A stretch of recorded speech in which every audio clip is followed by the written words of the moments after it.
Yeah, can I see why?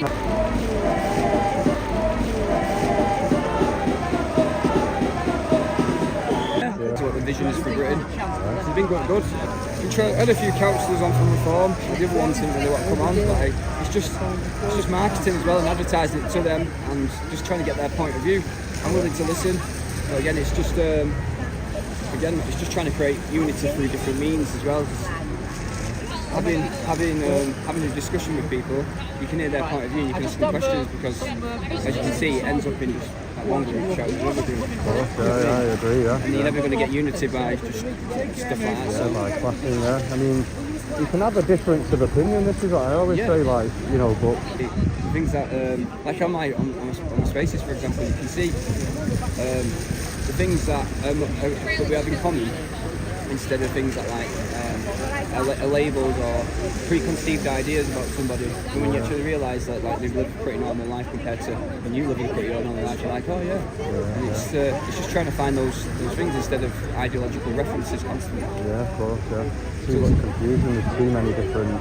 We've had rebellions in the past and things, you know what I mean? Yeah. That's why people will say, well, we're not like France, where we literally go and basically burn or bin and that kind of stuff.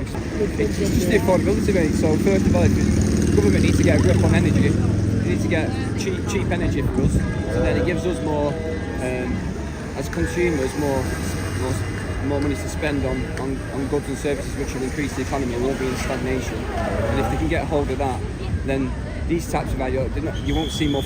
It's not like a frustration in terms of I'm working on my life and what for. I can't put things onto my kids. I can't pass all these types of things on.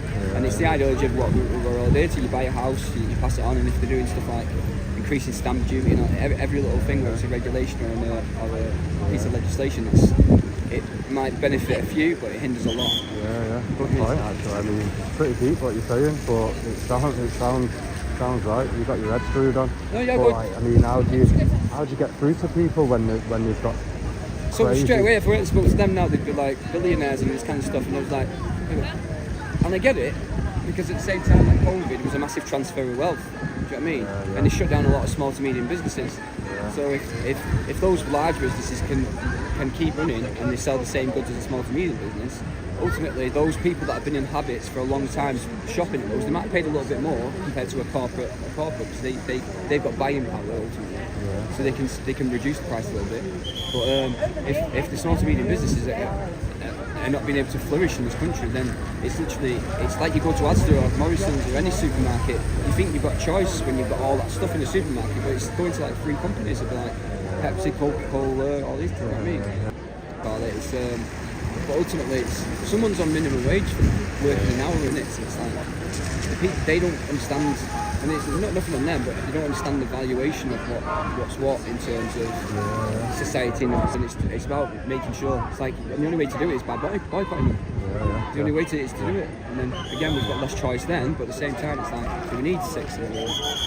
But that's just one example. There's thousands of different businesses where you could say that. And again, it's like. Right, those people could boycott stuff, but it's like, it could be done, but like... You've got to do it en masse. Yeah, absolutely. And that's the whole point of how you are the media now, because ultimately it's people have lost the distrust with the narrative of COVID and the way it was repetitive with us. So if you can get that repetitive notion over and over again of saying it's all psychological, I knew it was dodgy anyway, because he employed more psychological behavioural specialists to understand the behaviour of the masses instead of actual people in virology. So that tells you. So it's like, how do we control the masses? And around COVID, I don't know if I'm saying the wrong thing, but like the mental health went out of control. It went out of control. And they're pushing that narrative out, the kind of thing, you know, to like, I don't know. I don't want to get too conspiracy, but obviously.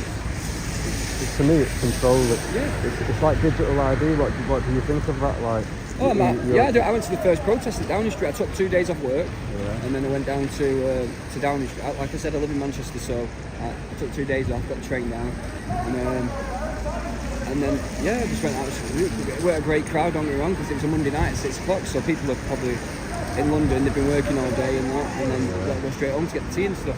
But like for me, it's too important. I went down with a book in 1984, an actual copy, and it's like, it's not it's a work of fiction. It's not a manifesto. I got the book for my birthday.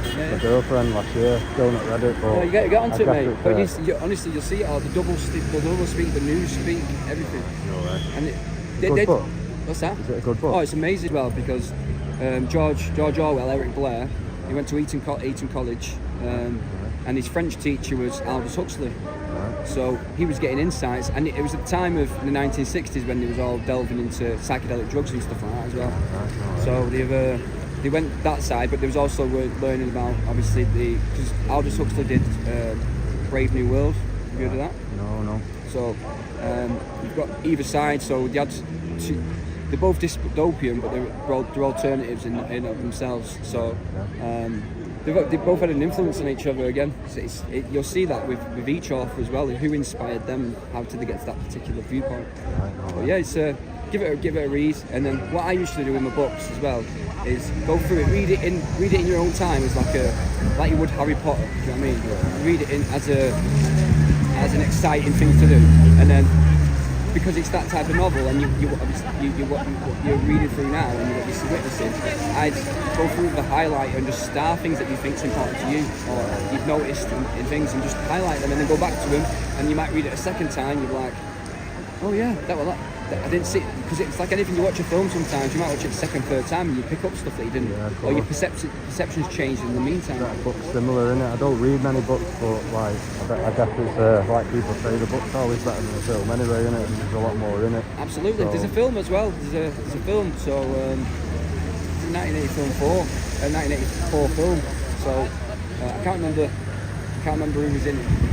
I watched it not so long ago, but again, that's an interesting. If you watch the film, obviously books are always more detailed because obviously everything's dramatised and whatnot, and the director's perspective at any given time. But yeah, it's give it a read, and then you'll start to see how they look. So, all these people that are in positions of power, they would have read that and then the influences. It's not even the influence. It's about your subconscious mind, because when you're from 0 to puberty, from when you're born. Everything you take in, all the information is subconscious. So going in, it's all like whether it's media, whether it's Peppa Pig, or whether it's your family, friends, schooling. Would you say the book would have a good or bad influence? Oh, definitely a good thing. To be informed. No, I'm saying government-wise. Not to us, we see the truth. No, bad influence, absolutely, because they'll see it as because again, it's a perceptional thing. It's like you see a lot in politics nowadays. It's all about optics, isn't it? Do you know what I mean? So it's we'll go to this event to get that picture, and then we'll scare you off. You know what I mean? The optics of being there to get that picture, I can then put it on my thingy and then look, I was there. So then even then the story, unless you go back and do the history of it, which most people don't, because you haven't got the time of day. It's like when we come up, like for example, all week I work my normal job, and then at night time I'll do the X spaces and stuff like that, so I can inform people. But again, it's like it takes its toll on myself and my kids as well, because ultimately I'm sacrificing a little bit of time that I might have, say, after 8 o'clock and whatnot, with my missus and whatnot. So it's one of them. But it's got to be done, because ultimately to be informed is to like I said to you before, it's about I can't go into those revolving habits that can eventually be. I focused on Scottish politics a lot, because we've got Wales and Scotland's elections next year, and it was more of an insight because it's quite. I don't want the union to break up, because we won't be Great Britain. And if one goes, if Plaid get in Wales and do really well, that'll encourage Scotland to go for another vote, and then it'll encourage Northern Ireland, not necessarily Northern Ireland, but they've got a lot of unionists, but again it might be the way things are going for United Ireland, so it'll just be England, you know what I'm saying, and that's what we're better together. It's like anything. But it's like we said, you've got to find that compromise somewhere, and it's just about chatting to people and having like you said before, a deep discussion. Most people don't want to go there. No. I'd rather go there first, and then you can go back to the comfortable state.